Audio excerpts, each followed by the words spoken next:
GAM jobs for believing in it and sponsoring students to be trained. And I think they will not regret this situation. We are going to have our first anniversary on the 30th of November, and you will see some of the things that we've done today, and we're doing more things.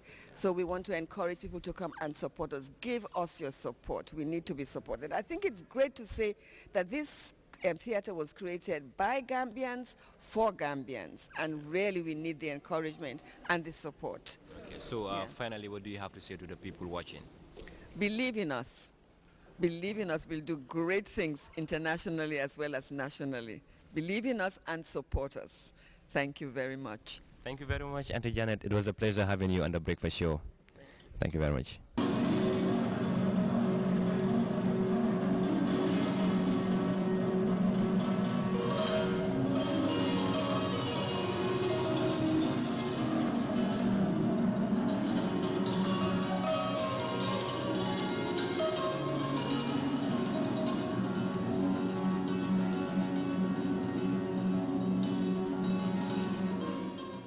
Theater in education. Now, I have a certain passion for theater because I think theater is the place, of course, where it's a building where you go in to see plays, to see magic unravel on the stage. You see literature come to life because normally you will just read a book. When you read a book, it's not the same thing as seeing it come alive on the stage. It gives it a certain dimension, a certain depth, a certain reality. But most importantly, it does make you more creative. Your imagination goes beyond bounds. We talk in every profession you think, the ones that are worth their salt, you have to be creative.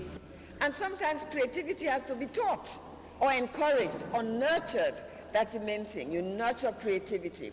And that's what a theater does for you. When you come to see a play, you watch it, you begin to know about human nature, number one. You see what the effects of the plays are, what it means, the theme, you know, the way people think, their attitude to life, their education, and you begin to really develop your own capabilities, your own sense of direction, your own creativity. It makes you live outside the box, not just stick to, this is the way you do A, B, C, D. And another thing that I want you to know that it's a skilled profession. Acting is a skilled profession.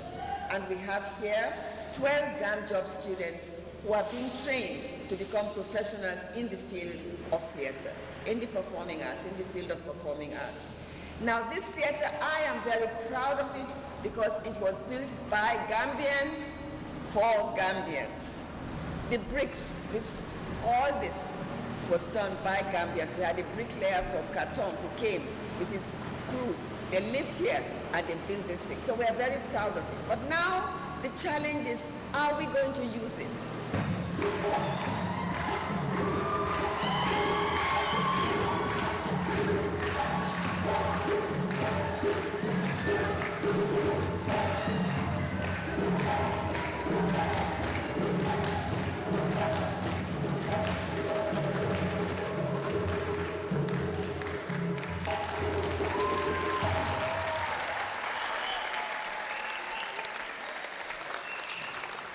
You're still watching The Breakfast Show coming to you from the Gambia Radio and Television Services. Now we are moving to my favorite segment, and that is the DIY segment. It has to be. And always when I say DIY, I must emphasize defar ko sa bopa, because that is the only thing that the show is all about. And on this edition, we have Aissatou Dabo, who made earrings for us, very, very beautiful earrings from African fabric. Now it could be any fabric like she told us, and you know, it's easy to make, it's not time consuming, and we also emphasize very, very cheap. And not only that, but it is truly Gambian. Very Gambian. Let's have a look at what Aissatou Dabo has for us on our DIY segment. Good morning, viewers. We're back again on The Breakfast Show, and it's the DIY segment in the show that is do it yourself, defal ko sa bopa. You know, and we bring you different things. The last time we made a necklace out of crystal beads, and this time around I promised you that I was going to show you how to make earrings. Now when you go to the market, you see different kinds of beautiful things. You see flowers that they use as trimmings for making African outfits. You see a lot of stones that they use, and sometimes some of them are sewn, some of them are ironed for on the African outfits that we have. And we know that we have lots of festive occasions coming up.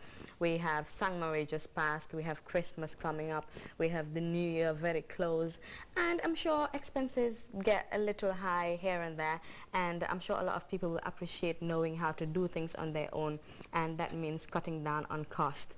Now on the show today, I'm going to show you how to make an earring out of a stone material like this.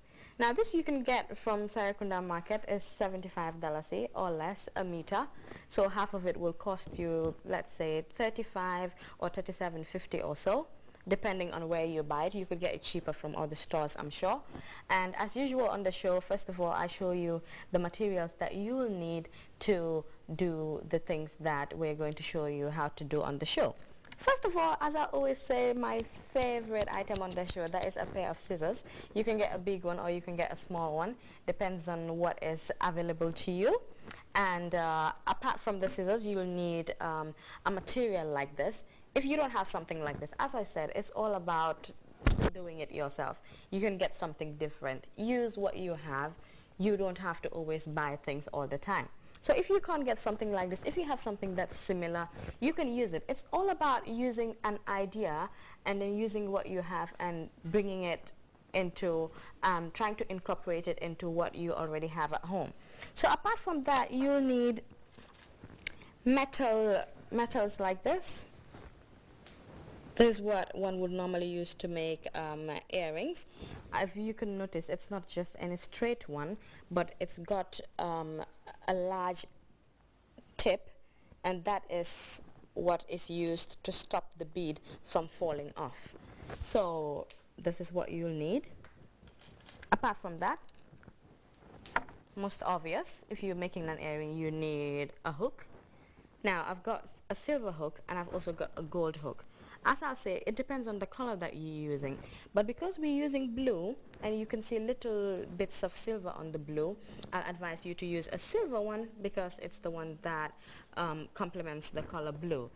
You can use gold if you want to be like me and it's not really bothered, but I don't think that is too advisable to do. So for this demonstration, we're going to use the silver one. And you'll also need beads. Now I've got 2 sets of beads here. I've got the leftovers from last week's demonstration, the ones that we used to make the beautiful necklace that was on the Ikumba's neck at the end of the presentation. And then I've also got a pack of basic sea green beads. So I'm going to choose one of them at the end. I think I'll go with the blue and the white because I like the crystal better, and then I'll show you how to do that at the end of the demonstration. But first we're going to start with doing this.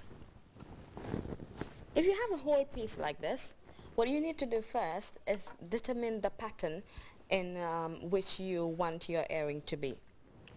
You can decide to make a square earring, and that means you measure it like this and then cut.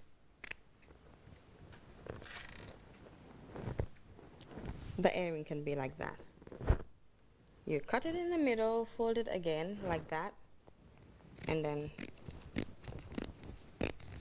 cut it in half. So if you want this, then you'll have earrings like that.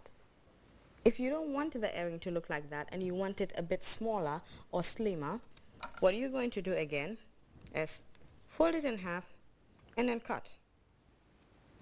It just depends on you, really. It depends on the size and the shape that you want.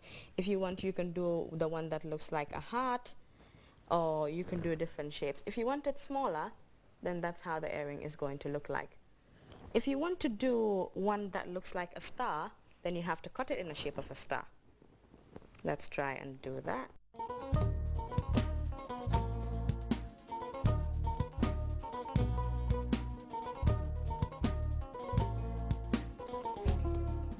So basically cut it in shape. It's not, because of the size and the shape, it's very graphic, and it's not as easy to cut in shape as you can have like a perfect hat shape.